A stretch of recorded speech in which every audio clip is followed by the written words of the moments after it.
পশ্চিম আফ্রিকার দেশ মালির রাজধানী বামাকো সহ একাধিক শহরে যৌথ হামলা চালিয়েছে সশস্ত্র গোষ্ঠী।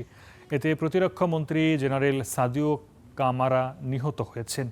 আহত হয়েছেন সামরিক বাহিনীর কয়েকজন সদস্য সহ অন্তত ১৬ জন। শনিবার দেশটির সেনাবাহিনী জানায়, অজ্ঞাত সন্ত্রাসী একাধিক গোষ্ঠীরা রাজধানী সহ দেশের বিভিন্ন স্থানে সামরিক স্থাপনায় আক্রমণ চালিয়েছে। তবে এই পরিস্থিতি এখন সেনাবাহিনী নিয়ন্ত্রণে, জানিয়েছে সেনাপ্রধান। শুধু রাজধানী নয়, মালির সেভার ও উত্তরাঞ্চলের কিদাল ও গাঁও শহরে হামলা চালায়। বামাকো থেকে প্রায় ১৫ কিলোমিটার দূরের মদিভো কেইতা বিমানবন্দর এলাকাতেও ভারী অস্ত্র ও স্বয়ংক্রিয় রাইফেলের গুলির শব্দ শোনা গেছে। হামলার পেছনে কারা জড়িত তা নিশ্চিতভাবেই কিছু জানায়নি দেশটি। তবে দীর্ঘদিন ধরে অস্থিতিশীল মালিতে আল কায়দা ও ISIL সংশ্লিষ্ট বিভিন্ন সশস্ত্র গোষ্ঠীর তৎপরতা রয়েছে।